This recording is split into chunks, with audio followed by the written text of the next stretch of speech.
जमीन जल चुकी है आसमां बाकी है। जमीन जल चुकी है आसमान बाकी है। सूखे कुएं तुम्हारा इम्तिहान बाकी है। बादलों बरस जाना समय पर इस बार। बादलों बरस जाना समय पे इस बार। किसी का मकान गिरवी है तो किसी का लगान बाकी है। वेलकम टू आवर चैनल जिंदगी के रियल फैक्ट्स। ये कहानी सिर्फ मनोरंजन के लिए नहीं बल्कि आपके सोच, विचारों और आपके जीवन में परिवर्तन लाने के लिए भी है। एक गांव में एक किसान रहता था। किसान बहुत मेहनती था। किसान की इस मेहनत को देखने के लिए एक दिन राजा अपने राज्य से आए। उन्होंने देखा किसान अपने खेत में हल जोत रहा है। तो राजा ने पूछा, तुम इस किसानी से कितना कमा लेते हो? किसान ने कहा 5,000 रुपए। राजा ने पूछा, इस 5,000 को तुम किस तरह से उपयोग करते हो?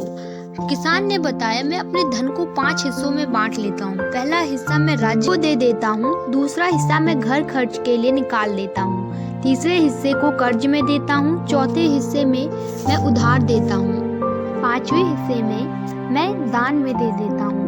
राजा ने ये बात सुनकर सोचा, ये किसान दान भी देता है, कर्ज भी देता है और उधार भी देता है। तुम बाकी के 2 तो मुझे समझ में आ गए, बाकी के 3 मुझे नहीं समझ में आए, इसको विस्तार में समझाओ। किसान ने बताया कि वो कर्ज राज मेरे पिता और माँ ने मुझे बड़ा किया, सब सिखाया। उन्होंने जो कुछ आज तक मेरे लिए किया है वह मेरे ऊपर उधार है। अब मेरी बारी है उनकी सेवा करने के लिए, इसीलिए मैं एक हिस्सा उनकी देखरेख पर खर्च करता हूँ। इस तरह से मैं उनका कर्ज चुकाने की कोशिश करता हूँ।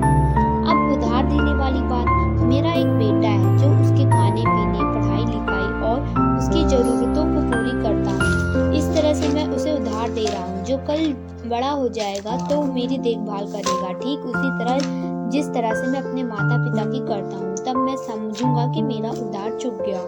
रही बात दान की, यह हिस्सा मैं अपनी बेटी के लिए खर्च करता हूँ। जब वह बड़ी हो जाएगी तब मैं उसका विवाह कर दूंगा और वह हम सबको छोड़कर चली जाएगी। इस तरह से जो कुछ मैं उसके लिए करूंगा दान समझकर ही करूंगा।